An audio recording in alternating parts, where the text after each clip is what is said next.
Hey folks, thanks for tuning in for Markets Decoded, where we decipher the current markets so you can take actionable investment steps. I'm Jake Ackerman. My guest with me is Lance Willard with the Willard Home Team. Thanks for coming on, Lance. Thanks for having me, Jake. Excellent. Well, let's get started here. Let's talk about the Tampa Bay real estate markets. What's going on? To make it real simple for everyone watching, our market's flatlined. It's flatlined. We came off of a very explosive 3 years of growth, and right around May of this year, the market's flatlined, and values have we've stopped growing. A lot of people think that the market is declining at a rapid pace. We're really not. We're declining a tad bit. Through my research, have moved downward since May at about 5% in market values in the standard, the typical 3-bedroom, 2-bath, single-family home in the area.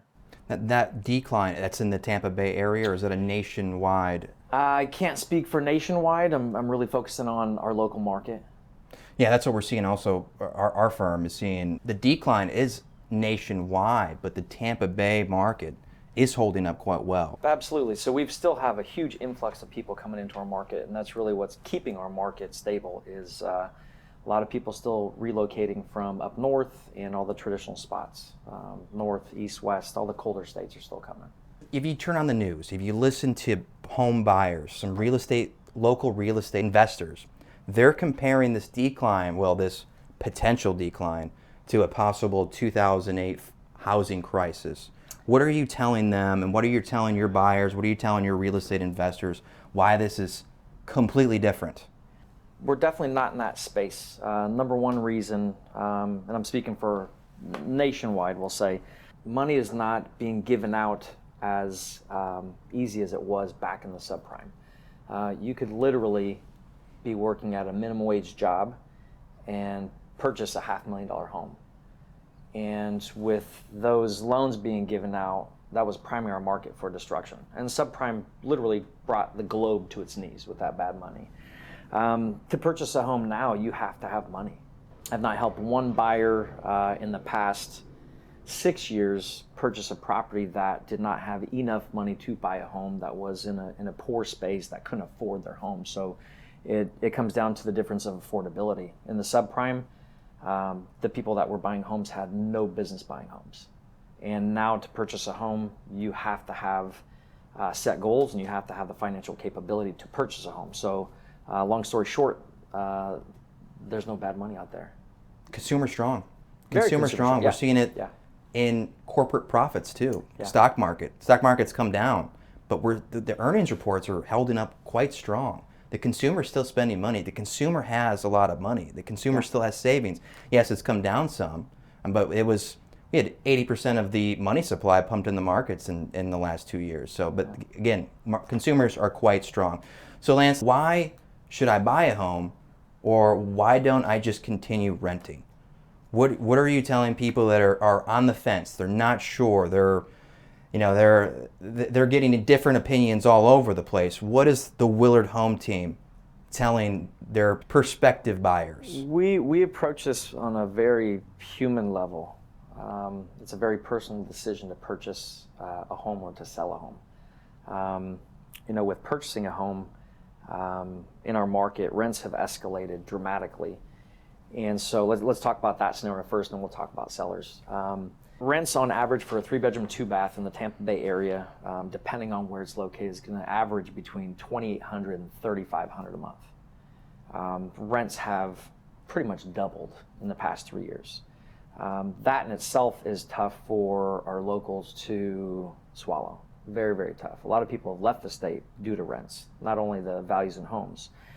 And so when you compare the average rents of $2,800, $3,500 a month to our average cost of a home being $450,000, the payments of a $450,000 house is right about the same point. You're about $2,900 for your monthly payments with taxes and insurance to purchase a home. So the difference is, that's with putting 20% down.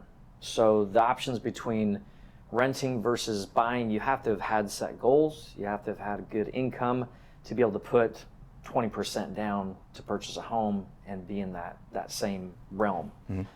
So if you have set goals and you're sitting on money and you're going to choose between renting versus buying, it makes more sense to purchase. Why throw your money away? You know, when you are putting 20% down on a home and you're choosing to purchase a home, you're choosing obviously ownership, but it's also an investment. So instead of paying your landlord, your apartment building, whomever it is that's managing your property, your rents, you are investing in yourself and investing in your future. So it makes a lot more sense, to me at least, to purchase home versus rent right now. Building up that equity, that long equity that you're going to put money into instead of just throwing it away. One point I want to bring up too is homesteading. A lot of people throw that around. I don't think a lot of people know exactly what that means. Would you give us your opinion on homesteading? What exactly that does for the Florida home buyers? Yeah, absolutely. I forgot to touch on sellers. Let me go back to sellers. Got it. Okay, let's jump back there. Hit to homestead. Beautiful. So sellers, it's that's a catch-22 for decision making on selling. You have owned in the past 2 to 5 years, you're sitting on potentially $150,000 to $300,000 equity. So the question is, what's your next move? You know, do you sit on this equity and ride out the market? Do you downsize? Do you upsize? Topic hopefully we'll talk about on another videos. Do you leverage your property to buy a second property? So much different situation for sellers because they are sitting on a boatload of equity. So I think that's a topic we can roll into in another video in regards to investing. But our sellers or our homeowners right now are sitting in very, very good circumstances with how much equity they've built over the last 2 to 5 years. So homesteading, I think that it's misconstrued in what homesteading is. Homesteading is not just a Florida right. It's the right of being an American. So when you homestead your property, you can homestead your property anywhere in America. And basically what that does is you're claiming your stake on your property. Literally like throwing a flag in your land and, hey, this is my property. So when you claim your property as a homestead, there's several different attributes to that. But number one, no one can come sue you for your home because it's homesteaded. The second you buy an investment property, different story. You can't homestead 2 properties. You can only homestead your primary property. Now the state of Florida is different.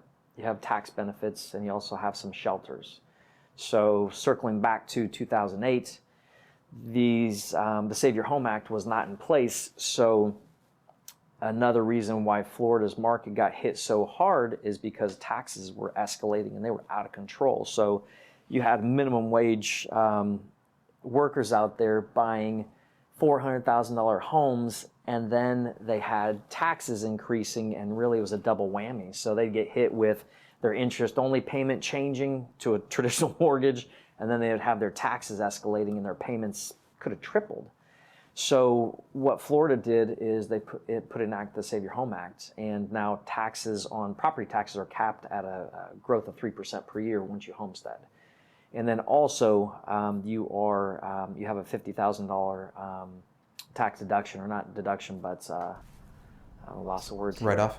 Not a write-off. So you buy a home for $450,000. Instead of paying taxes on $450,000, you're going to get a $50,000 deduction. You pay taxes on $400,000.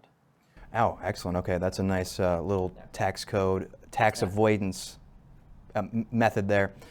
Well, Lance, answered a lot of questions, a lot of valuable information for potential home buyers and potential real estate investors. We look forward to having you back on. And folks, thanks for tuning in for Markets Decoded. I'm Jake Ackerman with Ackerman Financial Group, and Lance with Willard Home Team. Thanks.